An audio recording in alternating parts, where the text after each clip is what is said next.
Ladies and gentlemen, thank you for getting up so early. I know we have visitors that have come from Asia, from afar, and I commend their physical stamina and courage being up this morning after long flights. I want to welcome you all to the Baker Institute, to this workshop on Russian energy supply and East Asia, a very important topic.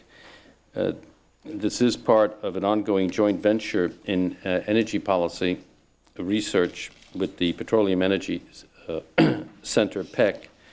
This partnership with PEC is one of the most successful partnerships we have had at the Baker Institute.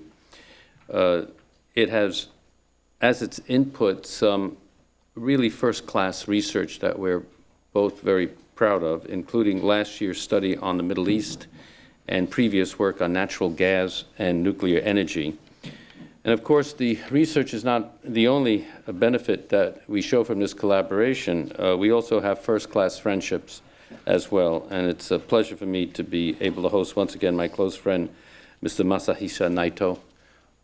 Pleasure to have you here again. And Tommy Kudo, the president of PEC. Tommy, good to see you, and the researchers from the PEC team. And I want to welcome members from our Baker Institute Energy Forum, from Shell, ExxonMobil, Chevron, Texaco, and ConocoPhillips. Their support and input certainly has been critical to the success of the Baker Institute's energy program as a whole. And certainly welcome to all of you, the experts who have come to share your work and ideas at this workshop, including Zhaoji Zhu, who has come from China, and Jean Van Schaik from PIW, for taking the time to join us today, and Candy Green from the U.S. State Department. Candy, where are you? Candy here? Ah. Did anyone see her this morning? We will cite her. And Martha Alcott. I know Martha's here. I saw her. Yes, great. Great. Oh, okay.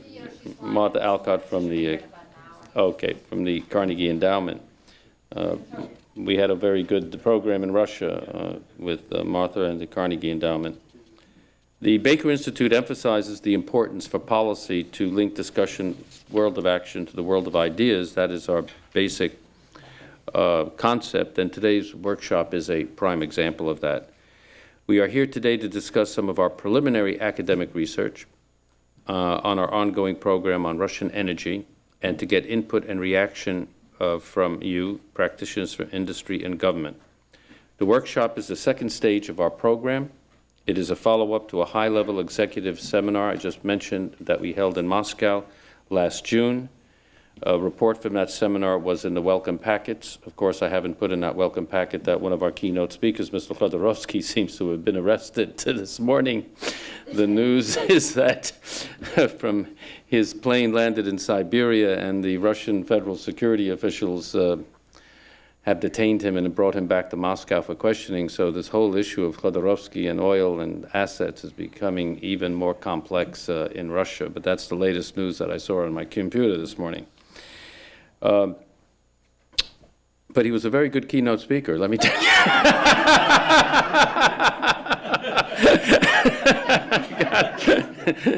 Outstanding. So we're looking forward to the sharing of ideas from our Rice researchers and their PEC research colleagues on this important topic on Russian energy supply in East Asia. These studies, our studies, have an impact. They are read at the highest levels, and the subject of Russian energy has become very topical and a very important one. It will be a major factor in shaping the nature of energy markets in the coming years and play a critical role in helping the United States and its allies diversify away from increasing energy dependence on the Middle East. Also, energy is a key element to help integrate Russia into the neighborhood as a constructive economic partner in Asia and in Europe. So it's now my personal pleasure to introduce my friend, Mr. Naito, who was an executive VP of Itochu and a long and illustrious career in government, too numerous to mention, especially in MITI, and who will open our deliberations. So join me in welcoming Mr. Naito to the podium.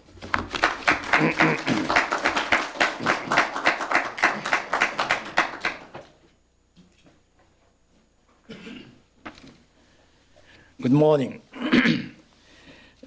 Ambassador Edward Region, ladies and gentlemen, thank you for giving me this great opportunity to address you in the opening remarks today. I am Masahisa Naito, the Japan side chairman of the Joint Study Group of the James Baker III Institute for Public Policy and the Petroleum Energy Center, Japan. I'd like to sincerely thank the James Baker III Institute for hosting today's splendid workshop. I have been working together with the Baker Institute through the Center for International Political Economy in New York, which I took part in getting up, and also through the joint studies between the Baker Institute and the Petroleum Energy Center, Japan. Through all these years, I have been deeply impressed with the Baker Institute's excellence and the rapid development. I'd like to take this opportunity to offer my warmest congratulations to you on your 10th anniversary. I hope we will further enhance our precious cooperative relationship and deepen our joint studies in the future. In recent years, there has been a big shift in energy geopolitics. To be more specific, we have seen significant changes in the Middle East and in the relationship between Saudi Arabia and Russia. The cooperation between the US and Russia has deepened, as can be seen from events such as the Energy Summit. This is also the case between Central Asia and China-Russia, which is symbolized by the Shanghai Cooperation Organization. Russia and Northeast Asia have approached each other, centering on East Siberia and Sakhalin. There are also many other factors that are too numerous to go into now, but most of them are related to Russia. In today's workshop, regarding our theme of Russian oil and gas supply, we are focusing on three perspectives, and particularly the Asian standpoint. First, it is necessary to improve the efficiency of market performance, especially pricing in oil and natural gas of Northeast Asia to Western standard levels by eliminating so-called Asian premium. Second, we need to strengthen the energy security of Northeast Asia by diversifying the supply source. Third, we must promote cooperation among the consuming countries in Northeast Asia. I myself believe that in order to attain and maintain long-term peace in Northeast Asia, we should focus especially on cooperation among consuming countries. Consequently, energy talks among these countries are very important. We would not forget this standpoint when we consider new energy supply sources and supply routes from Russia. Thank you again for this precious opportunity. With awareness of the issues I have just mentioned, I hope we will have a very vigorous debate and reach a meaningful outcome at the end of this workshop. Thank you, Ambassador. Thank you very much.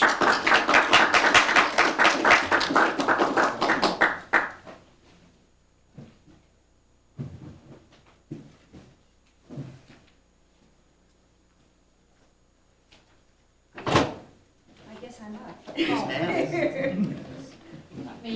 Let me do the introductions. I'm Amy Jaffe, and I help organize the energy program here at the Baker Institute. And I'm not going to make any comments, but let me introduce to you Marianne Ka. Marianne is the chief economist with ConocoPhillips, and really one of the world's top recognized economists and analysts talking about international oil today. Thanks. You show me how to forward the slides. Oh, right. Wait, you're just going to go right here. Okay. Great. Good morning, everyone, and I apologize for my voice right off the bat. I woke up with a cold this morning, but I dragged myself out of bed to be here, and it's good to see you all. Amy had asked me to set a context for this meeting in terms of an oil outlook. But of course, we know that economists don't have one point of view on the world. And I've kind of been troubled by, I believe we're at a crossroads now in terms of whether the world is moving towards or against globalization. And I think it's affecting the oil outlook as well. So that's really what I wanted to address today. And then, of course, Russian energy supplies fit into that context. So my topic today is the oil outlook, rough waters or calm seas. If you look back in the past, most energy forecasts have been wrong, and I would like to argue that the reason why they've been wrong is not so much that economists don't understand price and income elasticity. We don't, but that's not the issue. The main issue is that the world turns out to be different than we'd imagined. For example, in 1990, nobody had forecast the huge increase in oil demand due to the Asian economic boom because people had not foreseen the Asian economic boom. Also in the 90s, nobody had foreseen the rapid decline in coal production in the former Soviet Union because they had missed the splintering of the former Soviet Union. They also missed the transition in Europe from coal to natural gas. So I think basically what they missed is the impact of globalization and market liberalization and fuel choices being made on a more economic basis. So looking forward, the question I'd like to ask about the oil outlook is, are we moving, or is the world reaffirming or retrenching from globalization? What does the scenario where you retrench from globalization, I'm going to call the rough water scenario. In this scenario, it's a very highly volatile political climate. And a lot of people in the world don't think they've benefited from globalization, and there's a lot of social distress in many countries. This results in weak global economic growth, particularly in the United States, where there's weak business and consumer confidence. And finally, governments in this world might respond by doing things to dampen the financial and political volatility. You might see growing trade protectionism, for example, or security measures being put in place which reduce the flow of movement of people and capital and goods. So what would this do to the oil outlook? Well, you see very weak oil demand growth as a result of weak economic growth and reduced travel because people are traveling less in this volatile scenario. You also have frequent oil supply disruptions because oil-producing countries are not immune from what's affecting the rest of the world. And you probably have a very slow return of Iraqi oil production into the market in this scenario. The result is, despite the very weak oil demand growth, you have very high near-term oil prices, and that's because you have a continuing flow of supply disruptions, as in Venezuela, Nigeria, and of course the slow return of Iraq. But to me, from an oil company perspective, the biggest risk to me in this scenario, which some of you might think is a benefit, is there is a potential for permanent reduction in oil demand in this scenario as both individuals take actions and government take actions that permanently lower oil demand. And I'm going to elaborate on this. First of all, looking at GDP growth, you saw the excellent growth we had in the late 1990s, mostly driven by the United States. And in this scenario, you don't get back to that. It's not like you're in a recession, but you don't have a double dip recession. In fact, economists like to say double dips are for ice cream cones. It's not a double dip recession, but you have periodic quarters where you have economic dips due to the volatility in the world. And so you never get back to the go-go years of the 1990s, but of course you improve from where we've been in the last couple of years, where we were in a recession. Now, why does this scenario lower economic growth? Well, you have higher security and insurance costs, and that is like a productivity loss for businesses, just the opposite of what IT has done for businesses in the last decade. As I mentioned before, you have reduced flows of goods, capital, and people, and that slows the rate of economic growth. For example, if industries can't bring in immigrants to work in their businesses and get the skills they need, that slows economic growth. You have reduced consumer confidence as people are worried about being safe and secure and jobs. And finally, the businesses, the uncertainty really hurts business confidence, which reduces investment and job creation. So those are the things that cause a permanent era of lower economic growth. And of course, this graph shows you that there is a very strong relationship between economic growth and oil demand growth. So what does this mean for oil demand growth? Well, the old paradigm was that oil demand would grow by 2 million barrels a day a year. Non-OPEC countries would supply half of it, and OPEC countries would supply the other half of it. But in this scenario, because of the lower economic growth and the high prices, demand doesn't grow by more than 1 million barrels a day per year. So that's a much smaller pie that has to be divided between OPEC and non-OPEC countries to keep everybody happy. Now, I might add, while this appears to be a higher rate of growth than we've seen in the last 15 years, if you took out the impact of the splintering of the former Soviet Union and added that production back in, production would have grown at 1.2 million barrels a day over the last 15 years. So I'm suggesting a lower rate of demand growth than we've seen historically in this scenario. Now for non-OPEC production. I believe that non-OPEC production can continue to grow at almost a rate of 1 million barrels a day per year, as it has in the last 5 years, in this scenario. And the reason, of course, is the very high oil prices mask the steep declines we're now starting to see in the mature areas of the US and Europe.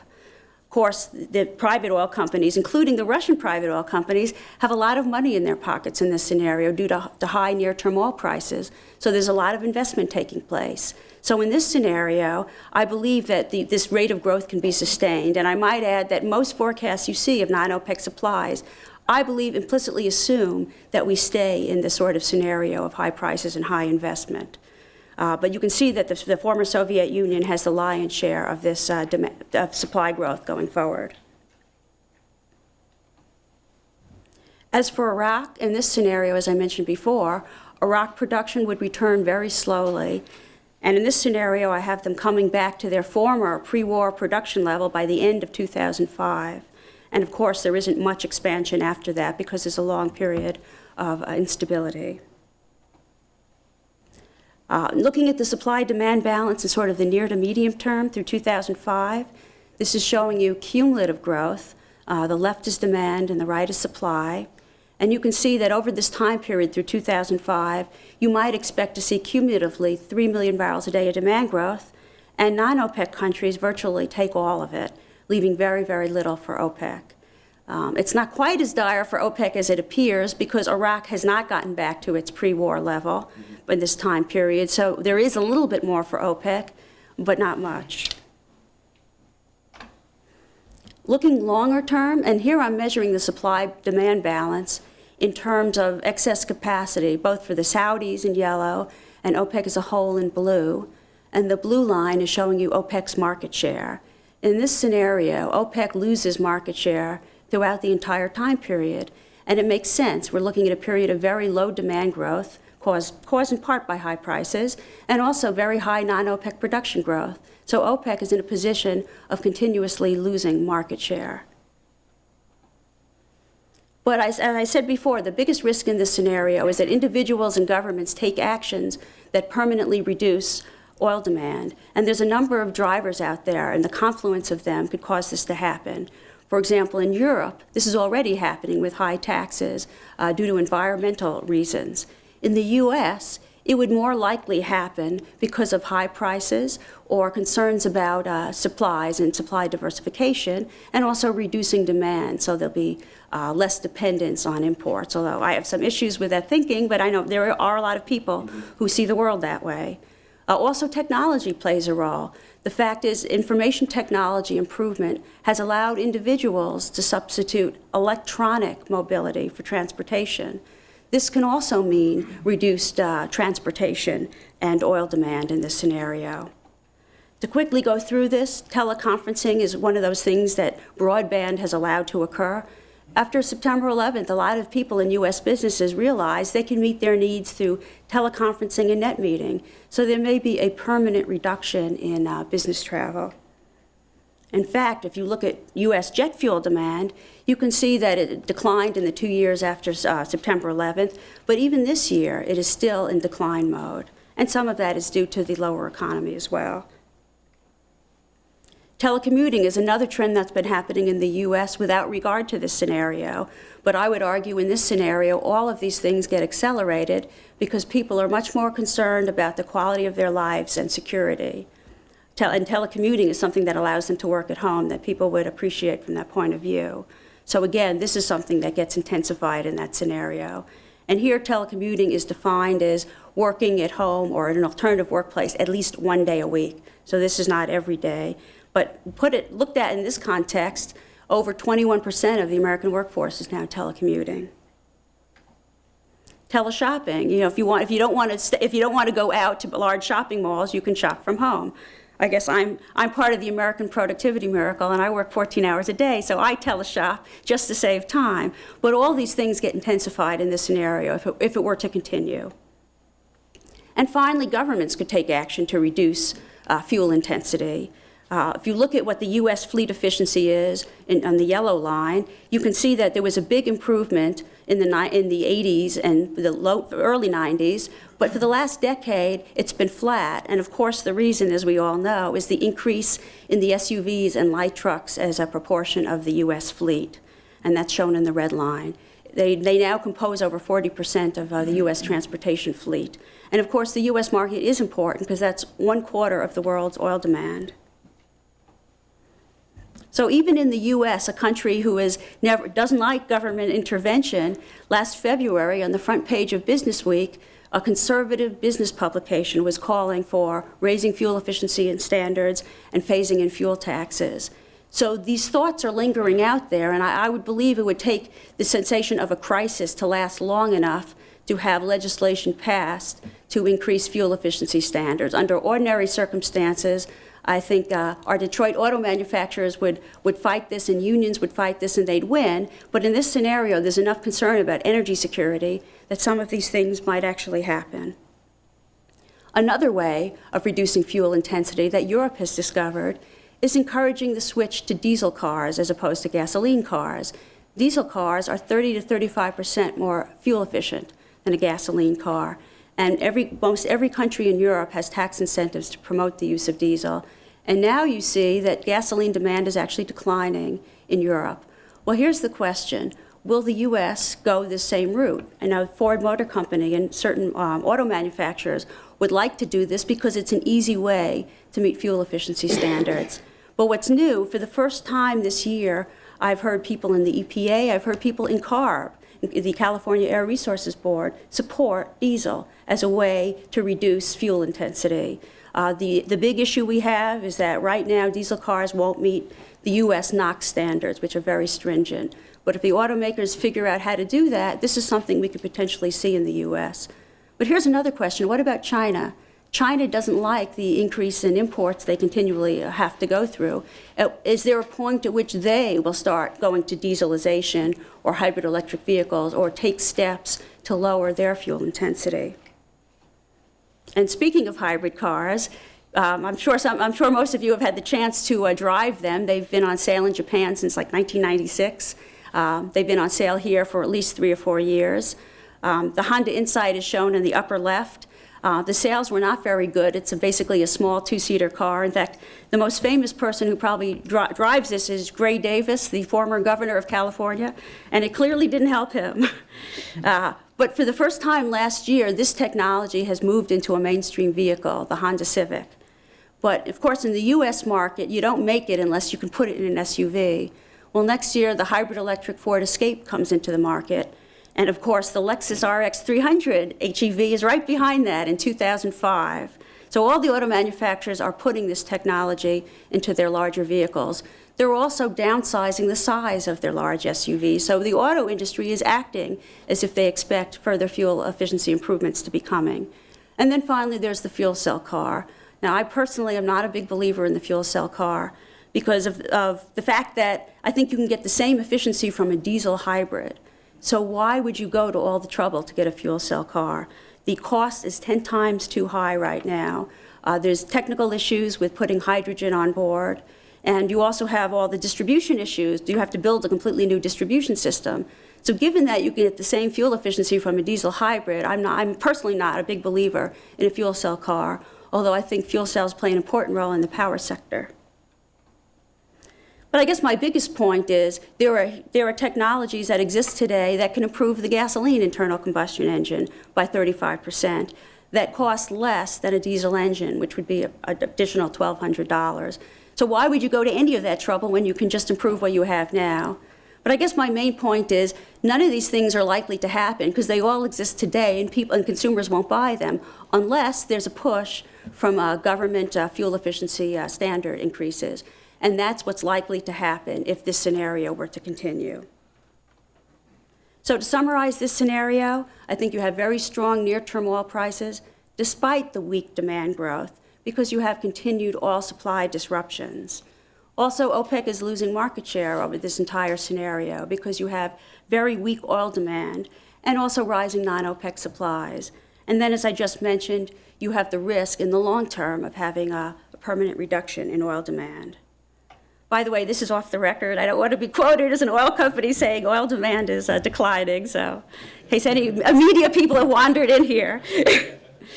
Okay, the second scenario, the happier scenario, globalization reaffirmed. Here, you return to a relatively stable political climate. Now, the big challenge was to figure out why that would happen.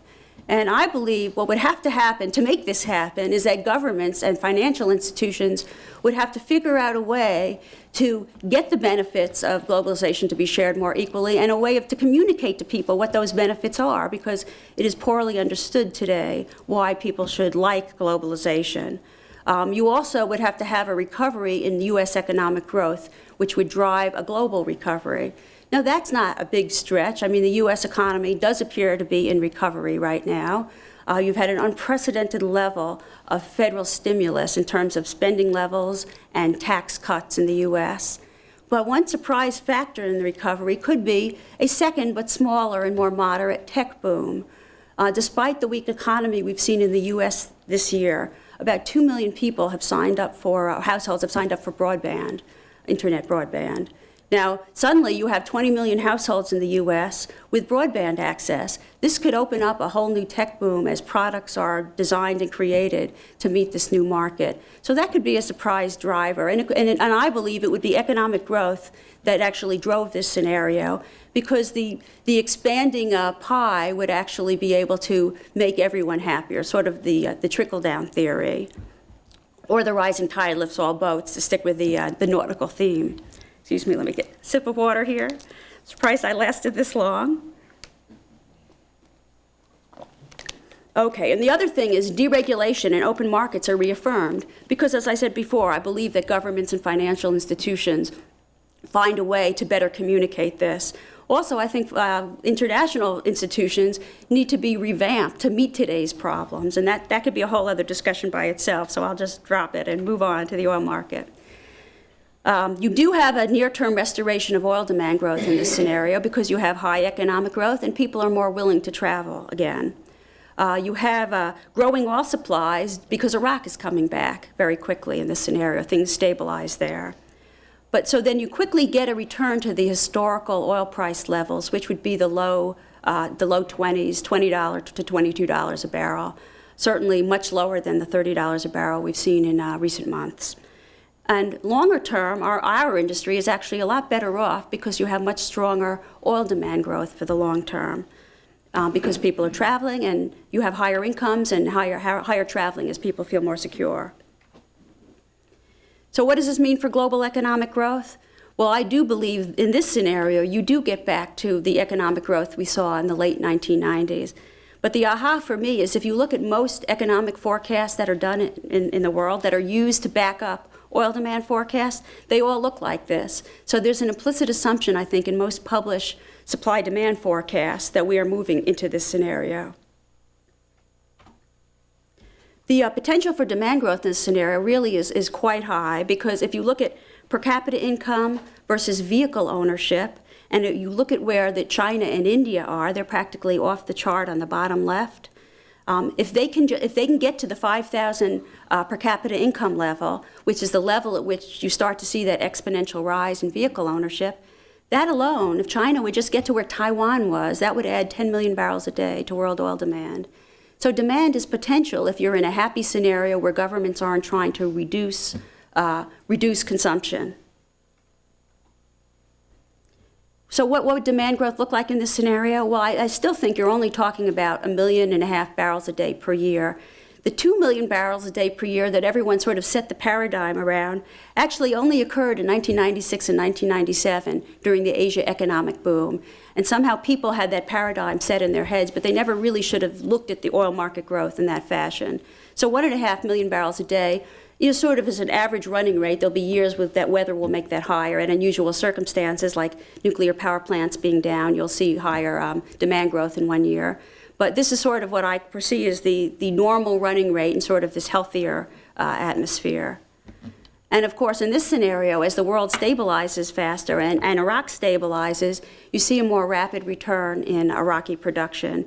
And potentially they could get to, if they can get stabilized enough to get investment, they could get to 4 million barrels a day in 2010, but not the 6 million barrels a day that people keep talking about. That seems virtually impossible. Now, what does the supply-demand balance in the near to middle term look like here? Well, you have higher demand growth, 4 million barrels a day, and you can see in this scenario, suddenly, non-OPEC production is not growing as fast. There's not as much cash to invest, so the Russian companies don't reinvest as much cash. Russian production slows down. Canadian oil sands don't look as attractive anymore. And suddenly, the high prices that mask the large declines in the U.S. and North Sea are gone, and you start seeing very steep declines in these mature areas. So in this scenario, non-OPEC only supplies about 60% of the world's demand growth. OPEC supplies the rest, but a lot of the OPEC increase is going to come from NGLs, from the large gas projects.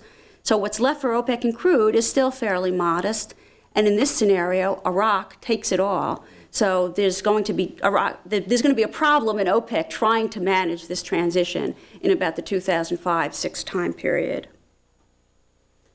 In terms of the excess supply and OPEC's market share in that blue line, as you can see, OPEC is still losing market share through 2005, but after that, it's sort of clear sailing, because what happens is you have greater demand growth and slower growth in non-OPEC production. In the earlier years, it just slows slightly to 800,000 barrels a day, because there's about a 3-year time lag from the high spending levels and when you start to see development projects. So it's going to take some time to get off that. But I think that rate would start to drop precipitously after that.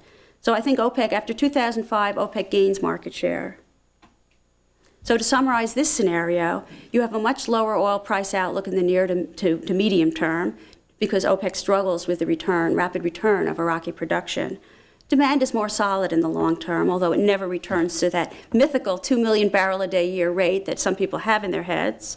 Non-OPEC production growth is likely to slow because you no longer have high prices that are keeping the mature areas from going into steep decline. And of course, there's less cash to be spent on all investment in the oil sector. And finally, while the initial Iraqi production return is likely to be challenging, past 2005, OPEC looks like it's in very good shape, expanding market share. So let me just summarize these two oil outlooks. You can see that they're mirror images of each other in terms of supply, demand, and price. But there's two things I'd like to point out about this. There's one thing they have in common, that there's going to be a troubled area for OPEC in around the 2005-2006 time period in both scenarios. Going to be a tough period to get through. The other interesting thing about the comparison of the scenarios is that I think there are counterbalancing forces in both scenarios that will prevent prices from getting substantially out of line in both scenarios. For example, in rough waters, even though you have all those supply disruptions, you have weak demand growth. So chances are prices don't get that much above $30 a barrel. In the calm seas scenario, even though you have the rapid return of Iraqi production, you have strong demand growth to absorb it. So hopefully these things will keep prices in a more moderate, stable range. But the other thing I'd like to point out is that OPEC itself has gotten better at keeping prices within a range. Ever since they announced their $22 to $28 a barrel target price band, since they announced that, prices have stayed in that range 60% of the time, and they were only in that range 30% of the time before that. Now you can say a lot of that is the help they've had from all these supply disruptions, but I think the organization has gotten more serious about trying to keep prices within a stable range. And of course, consuming nations and producing nations could argue about what that range ought to be, but the effectiveness of keeping it within a range certainly does appear to have improved. So finally, none of this does you any good if you don't know when you're moving in and out of these two scenarios. And of course, I'm a sailor, so to stick with my nautical motif, this is a poem that sailors use to describe when they're going to have a good sail or a bad sail and should stay off the water. So what are the early warning signs to be looked at to see which of these scenarios you're moving into? Well, attitude surveys about globalization, certainly terrorist events, but by then that's not an early indicator, that's a lagging indicator. Looking at income disparities between rich and poor, looking at global trade and how it's moving, and looking at protectionist behavior by governments. The collapse of trade negotiations in Cancun was not terribly helpful. Looking at other political risk and indicators, and finally the U.S. economy, because that is sort of the driver of the global economy these days. And I'm not going to talk about many of these, but let me just show you a few. The Pew Research Center did a global attitude survey in June of this year, and they looked at the perceptions of people and whether they thought they were better off or worse off by globalization. And there's a solid minority of at least a quarter of the population in most regions who believe they've been made worse off by globalization. Watching how this changes over time, I think, would be a very good indicator. I'd also like to point out that the OECD nations are much more concerned about globalization than the nations like Asia that have export economies. So I thought that was an interesting observation. Perceptions of the gap between income levels. This is also part of that same social survey. The percent saying the situation of the income gap has gotten worse over the last 5 years. Well, 60 to 80% of the people in all regions say that's true. And I think that's a real problem in terms of both the world, economic growth, and the oil market. And finally, in terms of future disparities, the digital divide is very alarming. This is showing you in green the high-income countries' computer ownership per 1,000 people versus the low and medium, and that divide has been getting worse over the years. So these are all reasons to be concerned. But I'll end with a note of what does the oil market perceive about which scenario we're in and which scenario we're moving to. So here, the red line I'm showing you is the futures price from last week. The yellow line is a survey of 10 investment banks, and the blue line is a survey in the third quarter of the U.S. exploration and production industry. And as you can see, there seems to be a consensus view that we are in the rough waters scenario now, but that we will be moving into calm seas in the mid-2000s. I just hope all these people are correct. Thank you. Happy to answer questions.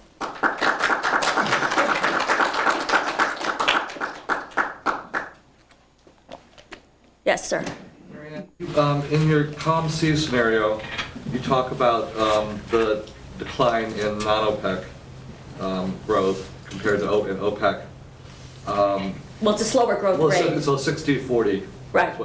Now that 40% there, you said that for OPEC that most of that growth would be in at least half of that would be natural gas liquids. natural gas. So how would that impact the market share for OPEC? Well, OPEC's market share was declining through 2005, and then it started to rise in that scenario. But yes, I mean, 2005, that period is a problem in both scenarios. Okay.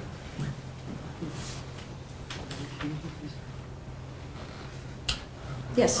When you were talking about the income disparity and how these various countries were deeming it that was getting worse, is that across the country boundaries or within the countries that you're referring to that? Well, the survey was done in 22 countries, and it was assembled by region. So in every region, people believe that. That within their country, the income disparity? That's right. Okay, that's right. what I was asking. And you had countries like Indonesia and China and Japan in there for Asia.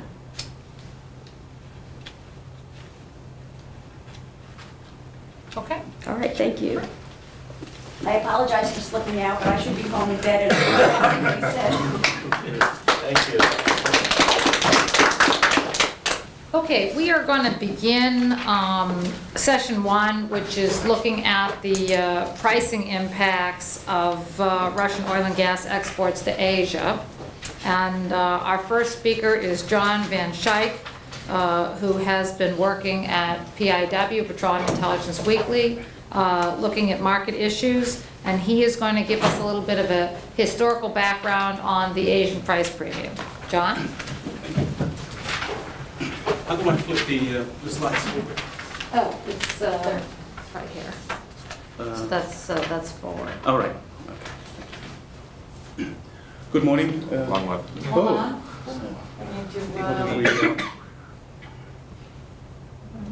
Cal? Yeah, no, that's Mary Ann's, right? That's what we think it's your slides. Hold on a second. Yep.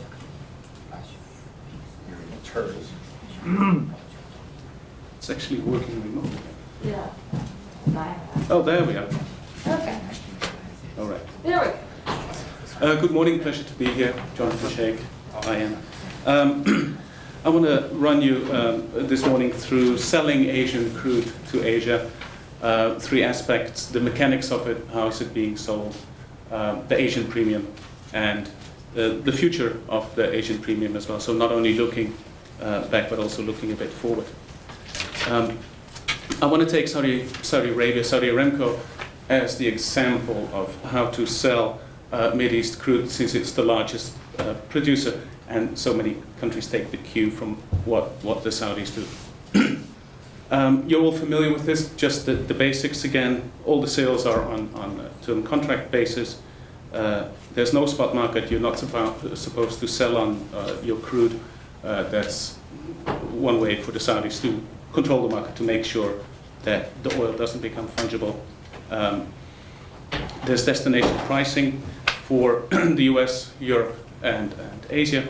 The US, the price is linked to West Texas Intermediate, Europe to the B wave, the weighted average of the Brent futures, the BFO futures nowadays, and Asia, it's the Oman Dubai average. So how much are we talking about? Well, we're talking substantial volumes. 40% of Saudi crude going to Asia, roughly. It varies a bit. And for the whole of the Middle East, it's including the NGLs and the products, we're talking 60% of total output there. Based on the Saudi Aramco annual report, treat these numbers as being as indicative and not as absolute numbers. The annual report of Saudi Aramco is taking the BP statistical review numbers as its key instead of actual numbers. But as an indication, you see that by far most of the Saudi crude is going to the Far East, followed by the US. Notice the decline in European exports, as well as decline to the Mediterranean. Just as a reference to explain the discrepancy between, in fact, reported volumes and the volumes that Saudi Aramco puts in its annual report. If you look at the bottom line, you see that the US is reporting, for example, for 2002, 1.5 million barrels a day of Saudi imports, whereas Saudi Aramco is saying it's only 1.2 million barrels a day. I think it's 1.5. Looking at the total volumes, we're talking about substantial volumes, obviously. 3.1 million barrels a day for Saudi Arabia, including the NGLs and products. These are 2002 numbers taken from facts. UAE, second, Iran, Kuwait, Oman, Qatar, Iraq, 0.2. It was still exporting then. Now, what price is being charged? What PRW does is we take these price formulas, we put them in a computer, we plug in the differentials, and we actually come up with a price that shows you what the seller is charging to its clients and what ultimately these clients are paying. Why do we do that? Because these price formulas are basically disguising, obscuring the actual price. You have to really go through the whole motion to figure out what the price is, and that's what Scorecard does. And I'm not sure if there are any other systems out there that do that. So what do we see? For sure, there is a premium. Asia is paying the most. If we look at Arab Light, cost port of loading in Saudi Arabia, the premium versus the US for the period 1988 through the first half of 2003, $1.16. The same for Europe, $1.16. I spoke to Robert. You will see some lower numbers later. Being a journalist, I'm sure I have sexed up the numbers a little bit for you to get your attention in the early morning. Iranian Light to to Asia. There you see that the premium is indeed a little bit lower, 84 cents from 88 onwards to the first half of 2003. Now the obvious question, why is Asia paying more? For sure, the region is chronically short, net short of crude. It has to import. It's dependent upon imports. Another major reason, obviously, is that Japan, but other countries in the region as well, are really obsessed with security of supply. They want to make sure they get the crude in. Another reason, mentioned before, the protection of the industry is hampering a really development of a competitive market. Now, I've been trying to find a relationship between the premium and developments in the markets. You would expect the premium to have a relationship between, for example, the spread between Brent and Dubai. Well, that works till 1995, more or less, and then it gets completely out of whack. You would think that volatility in the market could kind of be related to the Asian premium. That doesn't work at all. WTI spread doesn't work at all. So I couldn't find a real relationship, like scientific relationship, between why there is an Asian premium and indicators out there in the market. What you do see, however, is that when there is a premium, 2002, 99, 86, 88, 89, those are years that the market is particularly strong. So when you have a strong market, the Saudis can command a higher price from markets in the US and in Europe. And if the price in the US and Europe at the port of loading goes up, the premium goes down or even flips into a discount. What we've seen a couple of years of discounts. So when the markets are strong, the premium gets lower or even flips into a discount. Now the Saudi explanation for this is, well, we're not actually charging a premium to Asia. In fact, we're discounting Western markets. Well, that would be an interesting argument, but I think the Saudis basically put the market on its head by saying the Asian market is, the uneconomic Asian markets is the norm in the world. I think it's the other way around. On a delivered basis, what we do in the scorecard calculations is we also look at what refiners actually pay. So we net back in, we calculate in the freight price. There you see that from 95 onwards, US refiners, in fact, pay more or less the same, as Asian refiners, which is, I think, kind of a fluke. That's how it worked out. Asian delivered prices versus European delivered prices, there you see a 60 cents difference. So to sum up the premium so far, so in the 16 years that the Saudis have been using these price formulas, there were only 4 years, this is for the US, 3 years for Europe, that you saw either a shallow discount compared to the Western markets. Now, what's going to happen to this premium? I think the premium will be very hard to crack. The obvious reasons, they have been mentioned before. Asia will be net short of crude, will remain short of crude, will remain very keen to get the security of supply, will certainly for the near future continue to protect its markets, downstream markets. Yet at the same time, Asia will also be the region with the highest growth, which means you have to get your barrels and you have to pay for it. The closest available crude supply, therefore, will be the Mideast, will remain to be the Mideast. Yet, will the premium stay for the foreseeable future? Well, what we've been seeing for the past couple of years is that Asian customers are getting much more vocal. They complain about the premium and say to Mideast producers, treat us as you treat others. But obviously, as long as the Saudis get away with the high prices, it will be just lip service from from them to the customers. There's another factor playing a role in Asia for seeing a lower premium, and that is that the refinery economics are pretty dismal.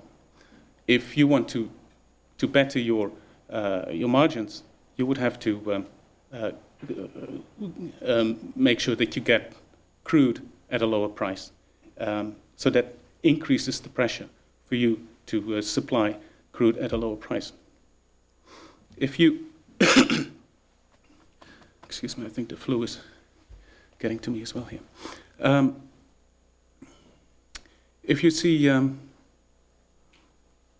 if Asia manages to open up its market, to deregulate, to become more competitive, that would be one way to get rid of the Asian premium as well. A good development would be if Asia would start to trade spot market. Spot prices typically are lower than term prices, allows you also more flexibility. You already see that the spot market for products is opening up. We've seen plans that Saudi Aramco plans to open up its an office in Singapore to start trading spot products, which is really a break with the past. Another factor that can put a tremendous pressure on the Asian premium is the non-OPEC supply. As long as it's growing faster than global demand, you will see this overhang of crude that has to go somewhere, and that can possibly go to Asia. Now, there's two developments close to the Asian markets that, apart from Russia, that might be worth mentioning. The one factor is Canada. Canada is starting to produce, thank you.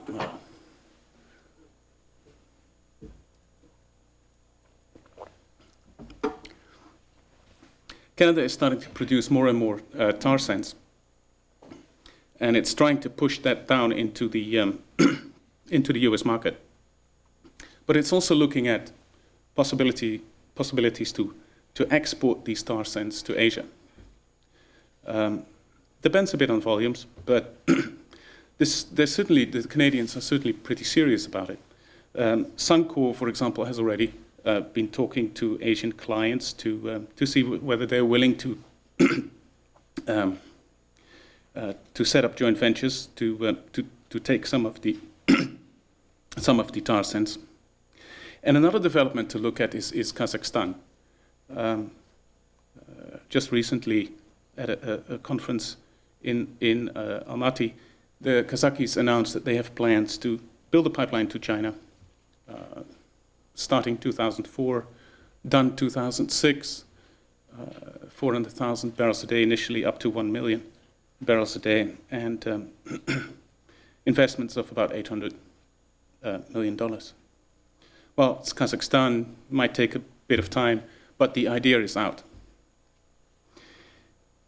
Important, I think, is if you want to see this premium go, these two developments would have to go hand in hand. You would have to see an opening up of the Asian market. You would have to see Asian customers become more competitive, as well as a growth in non-OPEC supply. If these two don't go hand in hand, you won't be able to lower the Asian premium, I think, for at least a couple of years to come, and it might be even more than 10 years. Thank you. Questions now or later? Why don't we do questions? We'll do discussion and questions at the end. So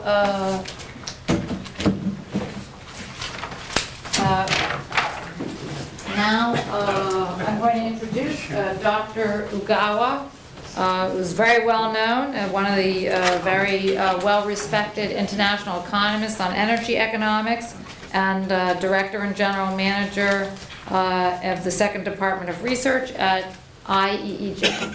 Please.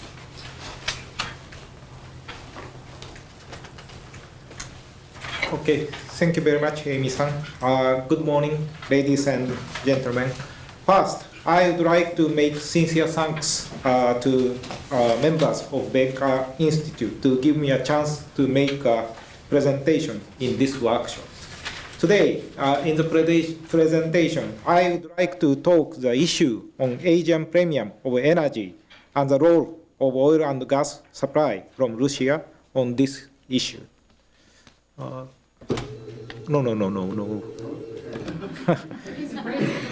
Hold on. No, that's just.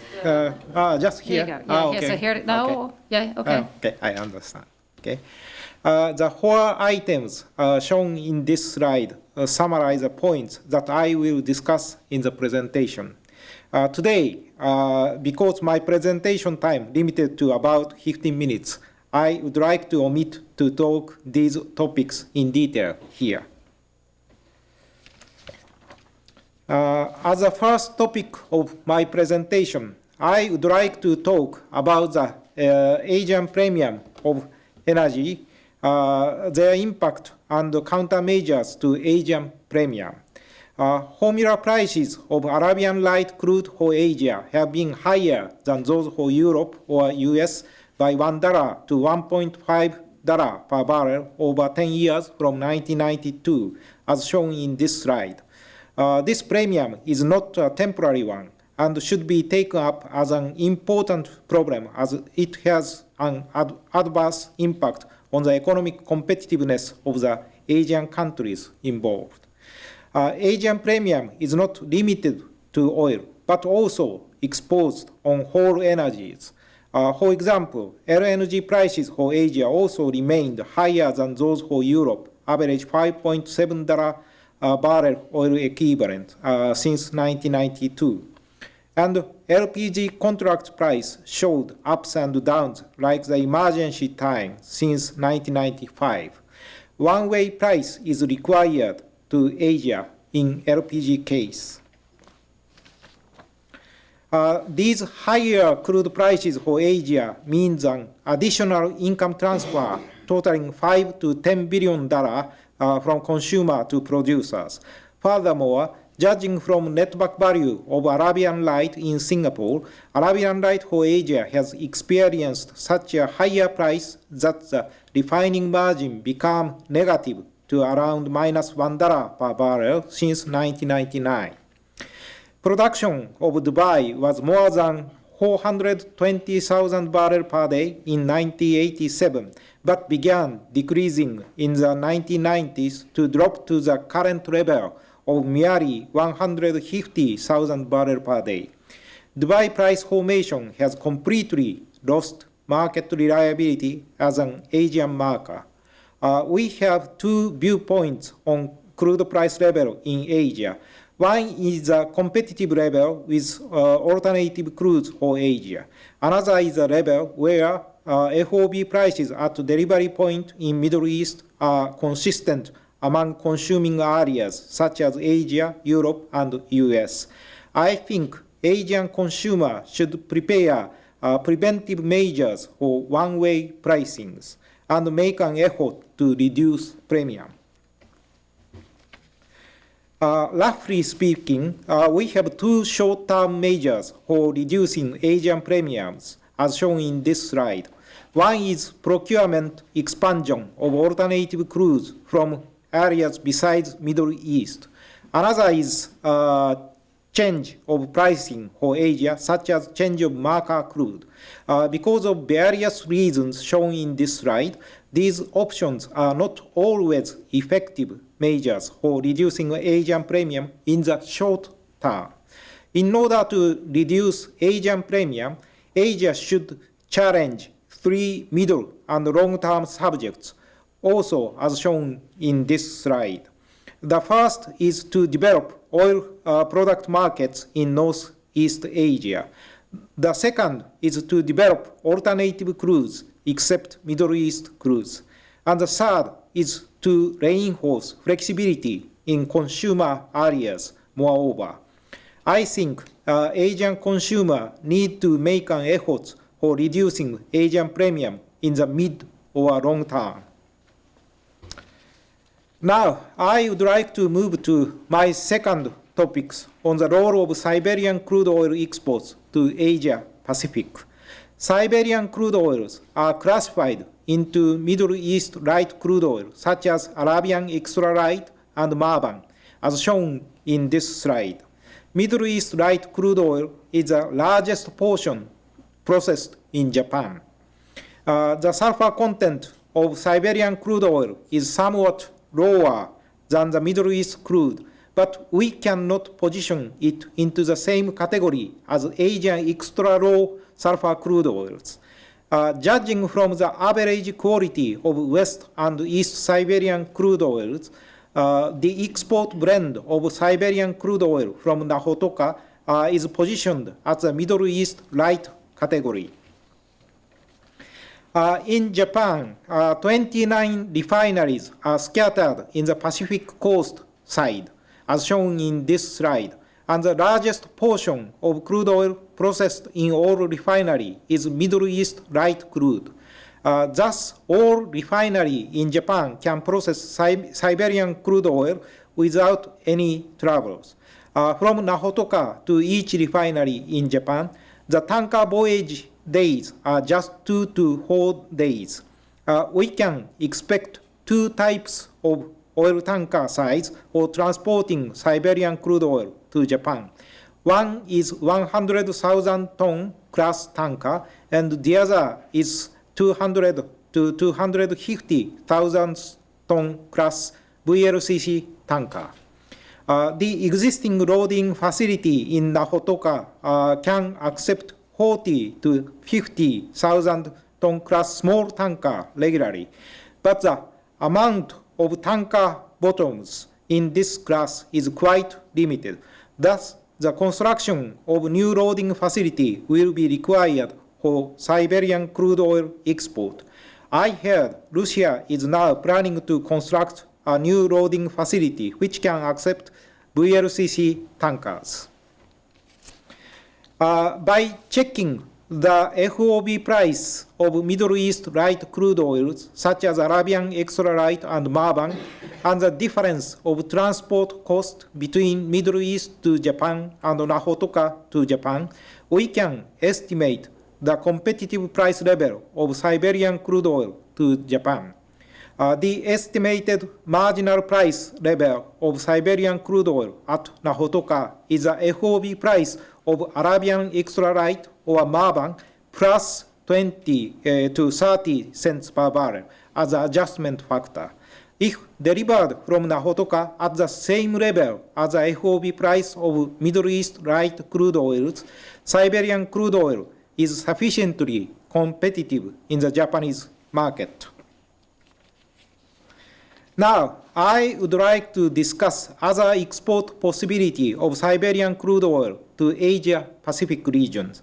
In United States West Coast, crude oil import has increased in recent 5 years, mainly because of the decline of Alaskan crude oil production, as shown in this slide. The import ratio reached to 30% of crude oil demand. The half of imported crude oil is procured from Middle East or other long-distance areas, such as West Africa and North Sea. Thus, U.S. West Coast is, of course, one of the potential markets for the export of Siberian crude oil from Nahotoka. I think the necessity of Russian oil import in U.S. West Coast is larger than that in U.S. East Coast from Murmansk. In East Asia, such as China, Korea, Taiwan, and ASEAN, crude oil import has expanded sharply, especially in 1990s, as shown in this slide. Crude oil import in East Asia is expected to continue steadily up to year 2030. East Asia is also one of the largest potential markets for Siberian crude oil from Nahotoka. The import of Siberian crude oil can reduce the oil import dependency from Middle East in East Asia, including Japan, and also ease oil tanker congestion in Malacca Strait.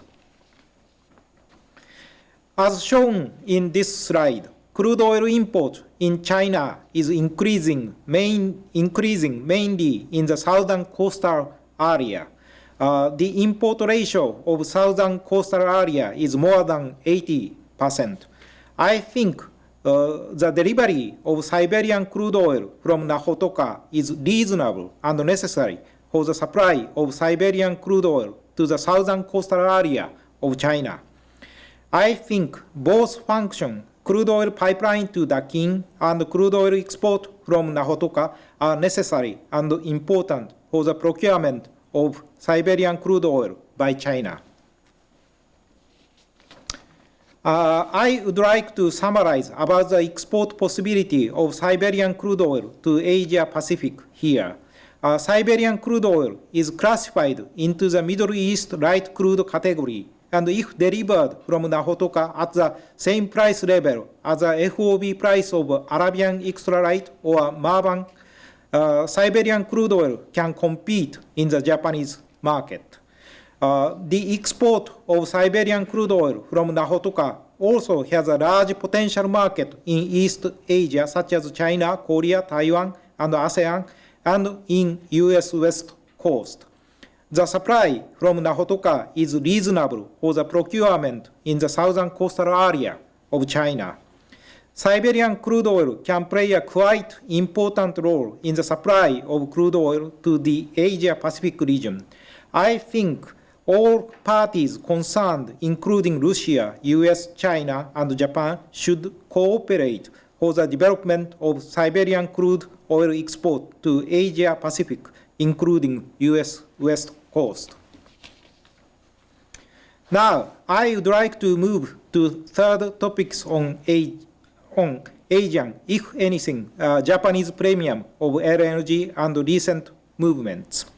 First, I would like to talk the future expansion of LNG market in Asia Pacific. Natural gas demand in California will increase steadily, centering power sector, but domestic supply of natural gas will have a constraint. Thus, several LNG bases are now planned in Baja California of Mexico and in California itself. Using these facilities, California will start to import LNG from Asia Pacific, including Sakhalin. Natural gas demand in China will also increase steadily up to 2020. Domestic production and LNG import are expected to grow, but pipeline import of natural gas from Russia will be also required as far as 2010. Now, LNG projects in Guangdong and Fujian are decided. In addition, 4 LNG projects will follow them. Recently, China made a contract of cheaper priced LNG for Guangdong and Fujian. LNG prices to California are also expected to be cheaper than those to Japan because of severe competition with pipeline natural gas. LNG prices for Asia is now being separated into 2 tiers, higher such as Japan, Korea, and Taiwan, and lower such as China, India, and future California. The cost of LNG technologies has reduced drastically in past 10 to 15 years through technology innovation. The true competitiveness of LNG is already quite lowered. Japanese LNG customers could have a somewhat loose attitude under the inclusive cost system of the charge settlement in the past, but the deregulation of power and gas markets is now making progress, and severe competitions are required to both industries. I think Asian conventional LNG customers, including Japan, will make an effort to reduce the price gaps between two tiers through the various methods, such as negotiation of renewal agreement, the hauling business of tanker, and the participation of the upstream project. Our new pricing system of LNG for Asia is now also pursued by Asian customers. Russia is a quite large potential gas supplier to Asia Pacific, and Russian gas will play an important role in these new movements in Asia. Now, I would like to move the fourth topics on the development of oil market in Northeast Asia. The characteristics of oil market in Asia are quite different from those in Europe and the United States. International oil market is not yet fully developed in Northeast Asia. Singapore has a just transit position to Northeast Asia. One of the basic and important measures will be to develop an international oil market in Northeast Asia, including Japan, Korea, Taiwan, and China. The oil future trading in Tokomo is now expanding. Northeast Asia is also required to send a price signal to oil producers. To achieve these objectives, it is important to streamline and strengthen Asian oil products markets by revitalizing its international oil product trading activities through the deregulation of each Asian country's domestic oil market, the removal of trade barriers, and unification of oil products qualities. It is important to form a global link in respect of oil product prices in a tie-up with Rotterdam in Europe and Gulf in United States. When the market function of the global link become powerful with Asia incorporated in it, oil-producing countries will inevitably come to play within that framework. It is also essential from medium and long-term perspectives to realize the spot trading of Middle East crude and to improve and expand the crude oil market. When the producing country's market is improved and expanded by spot and future trading of Middle East crude, it can be expected that the Middle East crude market will function as a very center of the global crude oil market, instead of marginal Brent and WTI crude markets. Thus, the development of oil market in Northeast Asia is indispensable as the first step of the global linkage of oil market. Finally, I would like to summarize my presentations. Siberian crude oil has a large potential market in Asia Pacific, including US West Coast, if it is exported at a competitive price level.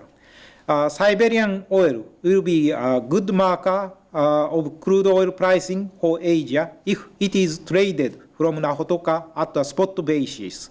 Spot trading of Siberian oil will play a quite important role on the development of oil market in Northeast Asia. The parties concerned, such as Russia, United States, China, and Japan, should make an effort to realize competitive exports of Siberian crude oil. If the higher natural gas and LNG prices are improved by bringing a true cost competitiveness into full play, the Asia-Pacific region will be able to expand the natural gas and LNG use furthermore. Asian conventional customers such as Japan, Korea, and Taiwan will make an effort to improve present higher LNG prices through various methods. Natural gas or LNG from Russia will play an important role in the expansion of natural gas use in Asia with a true competitiveness. The competitive export is a crucial key factor for oil and gas from Russia. Thank you very much for your kind attention.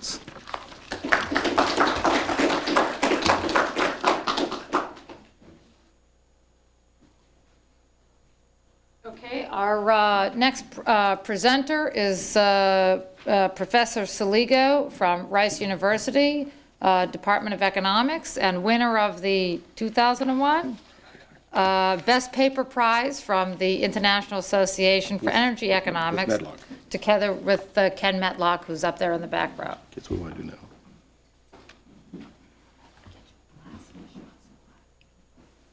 Is he doing this or do I? Yeah, Cal's going to put it up. Give him a second. It's these buttons here. Which ones? Just keep pressing the green one when you want to go for it. How do I go back? I may want to go back. Okay, then just, yeah, then push the back one.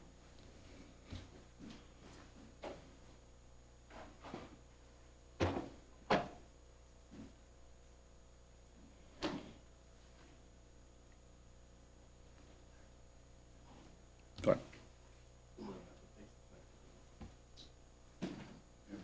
Thank you. This paper actually is a continuation of something that Amy and I worked on several years ago. And so, in some sense, this is more of an update to what we did then. Here is my list of the Asian price premium, which, as you can see, I show a smaller premium than the previous two speakers. The discrepancy is somewhat disconcerting since the data are the same ones that John used. They're both PIW data. And, all I did was cut and paste from an Excel sheet, so we'll have to sit down and figure out whether Microsoft is sabotaging Macintosh users and affecting the workings of Excel, or whether human error. I will indicate what difference the size of the premium may make to the argument as we go along. But anyways, we do agree that there is a premium and that has persisted over very long periods of time. And our explanation is that the premium can be explained by the fact that the Saudis are in a position to practice good old-fashioned price discrimination, charging different prices in different markets, and that they have been helped in this way, in this effort, by the sanctions placed on particularly Iran and Iraq in the Middle East, which has limited their production and therefore reduced their ability to exploit the price difference in Asia. I also mentioned one time there were export prohibitions from Alaska to Asia. Those, of course, have been removed, but with Alaska declining and imports on the U.S. West Coast increasing, that oil is earmarked for that market. The premiums, as we saw from the previous table, are not constant. They fluctuate for lots of reasons. One of them is just simply the formulas that are used are different for different parts of the world. But there's also, of course, differences, fluctuations in transport costs, fluctuations in demand in the various markets. There are, of course, short-term limitations on the ability to ship and use crude in one region or another because of refinery configurations and limitations, particularly, for example, desulfurization capacity. Just to get things started, let's do some very simple sort of thought experiment, just so we can kind of see where this argument goes. I sort of say, let's divide the world into two parts, West and East. East, basically, is the Indian Ocean, Asia, and the West is everything west of Africa. Of course, this is looking at the map from the American point of view, where Europe is in the middle, Asia is on the right, and the United States is on the left. But you could just think of these two sort of large markets, highly idealized, and let us suppose that there's significant barriers to transferring oil from one market to the other. And so one would essentially look at the world and have these two separate markets, the sort of Middle East, Asian East market and the Atlantic Basin type market. And if there was no possibility of shipping oil between the two, of course, you'd get prices determined in each market by the demand and supply conditions prevailing in that market. And there'd be no There's no reason why the prices in the two markets should bear any relationship to one another. Now let's just take the other extreme and suppose that that barrier between the movement of oil between these two markets should be reduced to zero. You could easily move oil from one side to the other. Then, of course, oil would move from the market which had the lower price to the market which had the higher price, and an equilibrium would be reached when the price would be identical in the two markets. An intermediate case is where the movement is possible, but there is a transportation cost. Just for illustrative purposes, suppose that it would cost $1 to move that oil from the east to the west or west to east. Then, of course, the prices could differ in the two markets, but not more, but the difference cannot be larger than that transportation costs across this barrier. Now, in all of those scenarios, of course, if the oil market worked like most markets should work, oil should flow from areas where the price is low to areas where the price is high, and try to equalize it. And as I suggested in the last slide, that might be subject to some sort of transportation costs of crossing the border, say, from one region to the other. What we observe, of course, is the unusual situation where, on balance, oil is moving from the Asian or Middle East Asian sphere, or that Middle East Asia world, to the Western world, and yet the price is high in this Middle East Asian world than it is higher than it is in the Western world. So how can this be explained? As I mentioned, we're going to suggest that the answer is price discrimination. Now, in order for a firm or a country to price discriminate, there's two basic assumptions that must be satisfied. One is that the elasticity of demand for the product must differ in the two markets. And secondly, of course, you have to prevent resale or prevent people from buying in the cheap market and selling in the more expensive market. So you can count, in other words, you have to be able to segregate and keep separate those two markets. Here is a table that shows the destination of most Middle Eastern oils. And I'm going to address the second issue, the market segmentation issue, first. If you look at this, you can see that countries like Oman, Qatar, and the UAE already ship most of their oil to the Asian markets. Iraq, of course, has in the past shipped very little because the export routes to the south were damaged during the Gulf War and never fully restored. That is changing apparently now. But Iraq has been shipping a lot of its oil west through the pipeline to Jan in Turkey. Iran ships only 40% of its oil to Asia.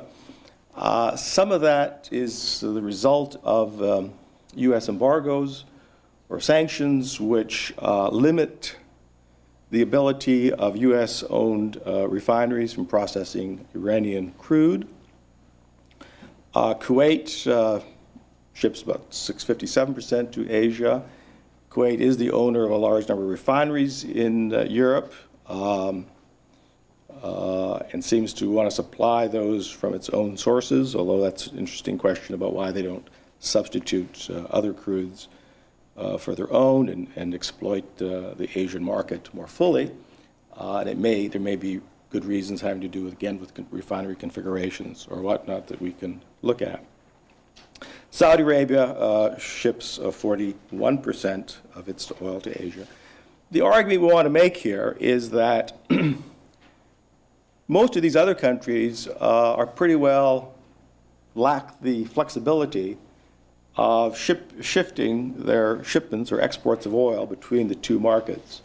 That it is the Saudis that really do have this ability to decide how they're going to allocate their production between European and Asian markets. By the way, I do focus only on the European and Asian markets here. Of course, there is the U.S. market, but I think much of what we say here also applies to the U.S.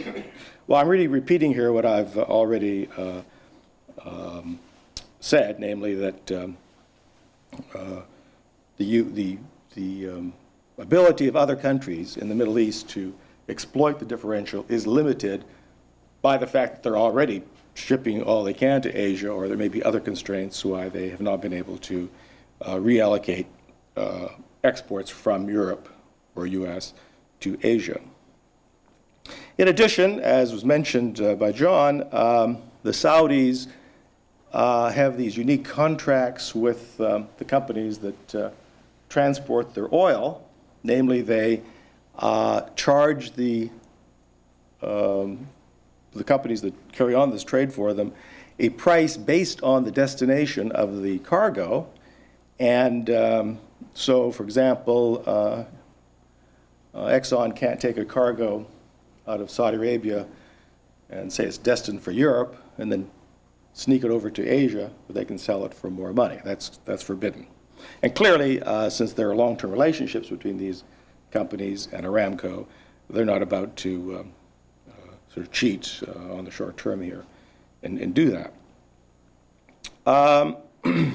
Okay, I've already mentioned they can't, other countries can't really increase their exports to Asia.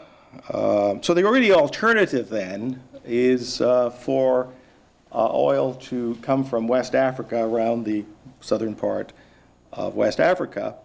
And at one point we sort of calculated a transportation cost differential of this West African crude, where it seemed like it was 70 or 80 cents a barrel difference between shipping that crude to the Rotterdam market, for example, and shipping it to the Far East. So you can see that whatever that shipping cost is, that's that barrier that I presented earlier as $1, namely that Asian prices could certainly be above West African or European prices by this amount, and the oil would not flow. If it got above that, then you'd expect the West Africans to exploit the Asia price premium. And this is, of course, where the difference between our 82 cents and your $1.15 is important, and something that we have to look at a little more carefully.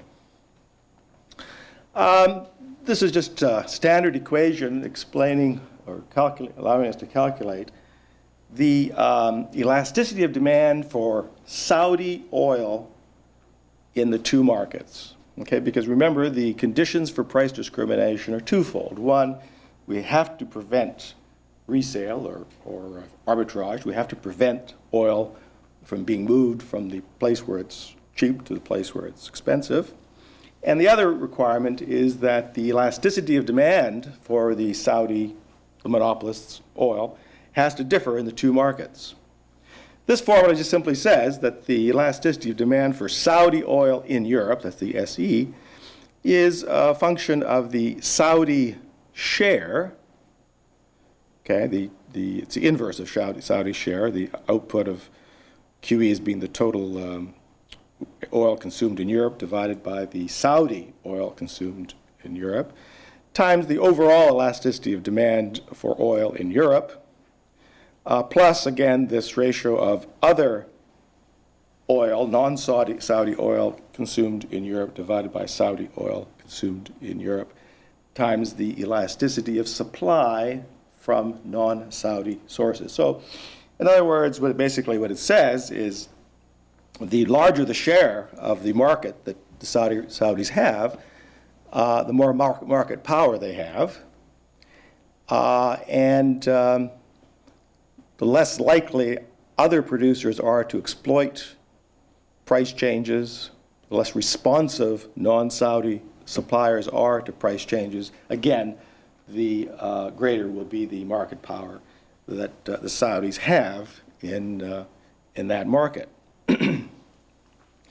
Well, this is just a little bit more, a couple more equations. The first one just shows that marginal revenue, which is the addition to Saudi's revenue of selling an additional barrel in a particular market, is related to the elasticity of demand for Saudi oil in that market.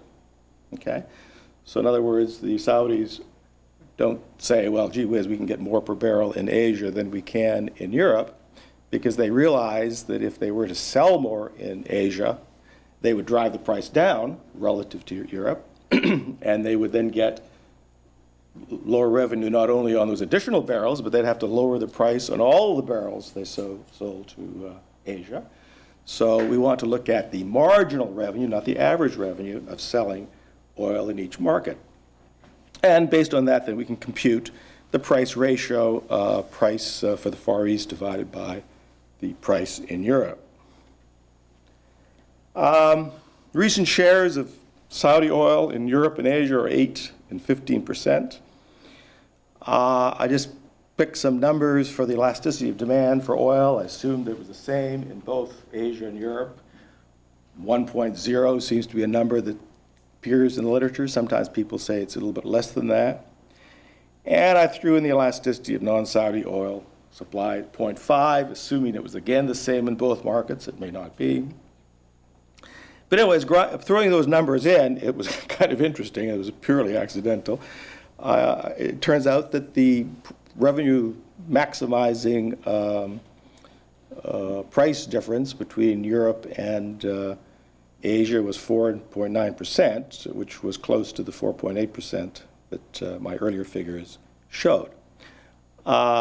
If you were to change the assumptions, particularly assumptions about the overall world elasticity of demand for oil, or to assume that the elasticity of supply in Asia were less, the elasticity of non-Asian supply in Asia, or pardon me, non-Saudi Arabia supply in Asia, was more inelastic than it was in Europe, which is a reasonable, I think, maybe assumption to make. It only increases this price differential. But remember that the price differential is really limited by the ability to start importing crudes from the Atlantic Basin, in particular West Africa. And so the argument here is made is that it's profitable for the Saudis to exploit their monopolistic position or their relative market strength in the two markets, but the ability to do so, of course, is limited by the cost of bringing in oil from the West African market. Looking at the long run,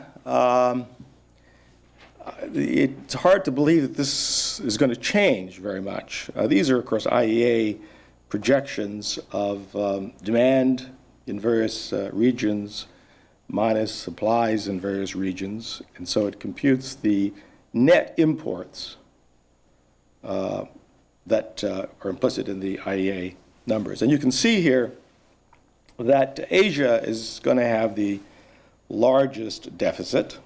2010, for example, 19.5 million barrels a day. And notice that the countries which are going to have net exports are the transition economies. That includes Russia.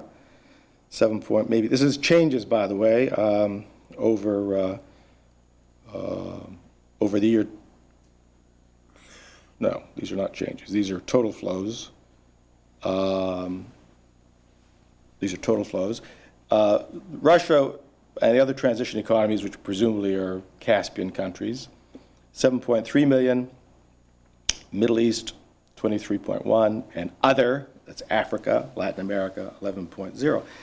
But most of the oil here, except the Middle East, is going to flow primarily into this Western Atlantic Basin, Europe, US market. It's going to be on the other side, right, of this divide. Even the Russian oil is going to be shipped through pipelines that already exist in Europe, pipelines to the Baltic, and possibly the Caspian oil will continue to come out through the Mediterranean. So the argument is that the Asian countries are going to be increasingly dependent on Middle East exports. The share of Middle East oil in Asian demand is going to increase. And most likely, that means that the Saudi share of Asian demand is not going to fall, may even increase. It depends, of course, very much on what happens in Iran and Iraq. Sort of thought that those large amounts of money that Mr. Gawa pointed out were being transferred by Asian consumers to the Middle East could be looked at as the price that Asian countries are paying for these sanctions. So it's hard then to see how this Asian premium is going to disappear in the longer run. Clearly, if Iraq comes on strong, and I'll talk about that in the next slide, that maybe in the short run there may be some weakening of the premium. But looking at that earlier table, the one preceding, it just seems to me that the Saudis are probably going to be losing share in Europe, where demand is growing fairly slowly, where there's going to be a lot of increase in supply from Russia and the Caspian, possibly North Africa as well.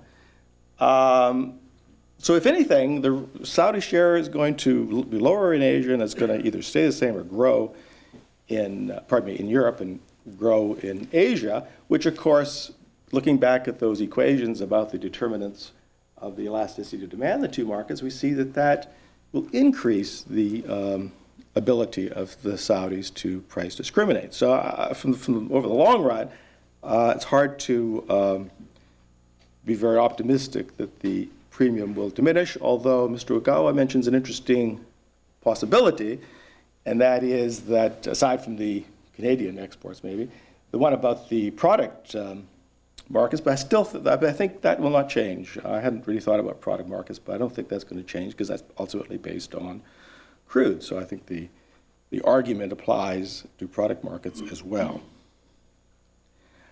This is a really hard to read table from Deutsche Bank, which, and I apologize for not giving them credit, but I couldn't quite fit their logo onto this diagram. That was a limitation of my PowerPoint skills.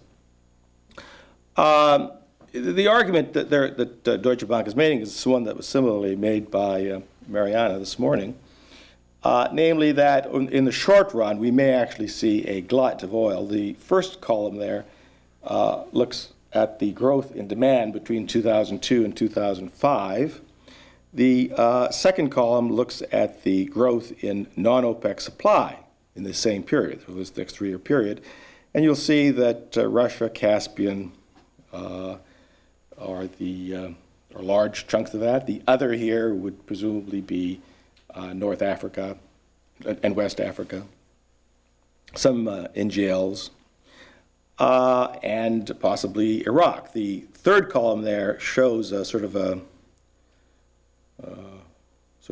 worst case scenario from the point of view of the Saudis, I guess, pointing out that in order to accommodate both the increase in demand and the increase in non-OPEC supply, that the Saudis are not only the non-OPEC supply, but also the supply within OPEC, like Iraq and other countries, that the Saudis might have to cut back production by something like 3 million barrels a day.